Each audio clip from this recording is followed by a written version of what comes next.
Okay, in this video we're going to talk about the dodging, the burning, and the sponge tool. These are very fun tools and they are also very effective at what they do.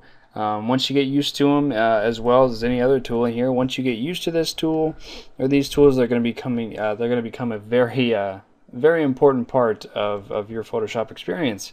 So to get started, we've got our three selections over here. We got the dodge, the burn, and the sponge tool. This hotkey is O, so if we switch to O, that'll bring us to whichever one is currently selected or whichever one the last one you selected was. So right now we're on the burn tool, and what the burn tool does is basically self-explanatory as well. It also has exposure instead of strength, kind of how we did back here with the smudge tool, or I'm sorry, with the blur and sharpen tools and things. Instead of strength, it's exposure. And what range means is what is it going to target? What kind of tones is it going to target? Right now it's set with the mid tones, so it's going to kind of grab everything, and it's not going to grab just the shadows or just the highlights. It's going to grab everything in the basic picture. We can set that to shadows or highlights and pick out. It'll only affect those specific tones. So right now I have my exposure set for about 23. I've picked a soft brush with really soft edges, and if I just start to paint somewhere like under the eyes here, you'll see that what it does is it really darkens that up a little, just subtly, because our exposure is set to a pretty good exposure. Now if I go back and set our exposure really high, it's going to really make a dramatic effect, and kind of looks like a bruising effect there. So that's if you want to beat somebody up and you don't want to do it in real life, take a picture of them and do this, and that should satisfy your needs, I suppose. So generally, when you want to make light touches, you want to have your exposure set pretty low, and before you start burning. Soft brushes also work wonders, so if you actually start burning things like that, and you can just keep going over until you get your desired effect, that kind of deal. So I'll back out of here, and if I go over here to the dodge tool, the dodge tool does the exact opposite of burning. It can affect either the shadows, midtones, or highlights as well, exposure 50%, but it will lighten the area. So if I go over here and show you this, it starts to lighten the area really well. So I'm doing this a lot of I'm setting my exposure at a very high percentage, so you can kind of get the idea of what's going on there.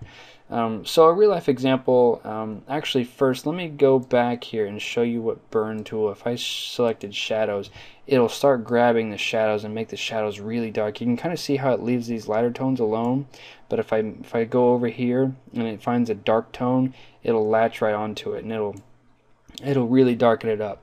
So we'll go back there, and if we go to highlights, it'll only affect the highlights, only the light areas. If we go over the dark areas, it doesn't really mess with those, but if we come down here to the light areas, it'll really grab those. So that's really what that does.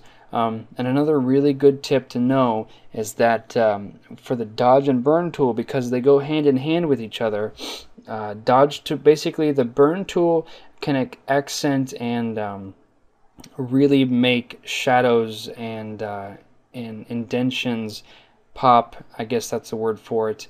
But really gives them their depth. There we go. Depth is what I'm looking for. So if I go to midtones here, make sure we're on the burn tool, and the inside crevice of her nose has got a little bit of shadow there. So we can paint in a darker shadow, and because the ridge of her nose is a little lighter, now instead of going ahead and dragging over here and clicking dodge tool, but like I said, because they go hand in hand, if I hold down the Alt or Option key, now I temporarily switched over to the dodge tool, and so now I'm on the dodge tool while I'm holding that down, and once I let go, I switch right back over to the burn tool. I can burn.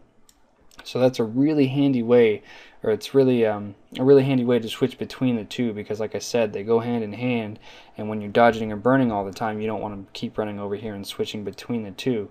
So like I said, just with any other tool, get used to this, have fun with it. That's what they do, and you can create a lot of really fun little effects and things like that, depending on what picture you're on. So that is what we got going on there. And let's switch over to this picture, and I'll show you what the sponge tool does. The sponge tool's a fun little tool, and what it does is basically target it will saturate or desaturate your image from color. The flow is basically your exposure slash strength kind of deal. And basically all it does is, so there's a nice green apple here. Well, desaturating, what that does is it's going to take away color. So if I get the sponge tool and start painting, you'll see how it starts making it dull. Well, if I keep on painting and just keep painting and painting, you'll see eventually it starts turning this image into a black and white image by soaking up all the color, which also kind of gives you a really cool little effect. I mean, this is what you mean. You can do this with a lot of your other photos if you want to make somebody's shirt, you know, leave their shirt red or something like that and make the rest of the photo black and white. There's other ways to do that, but the sponge tool does it as well. So that's kind of a really cool way to use the sponge tool. And I'll back out of here, and it does the same way. Whoops, we just made it really big. Let me go back and adjust the image size again to 50. There we go. Now the sponge tool saturate just increases the color.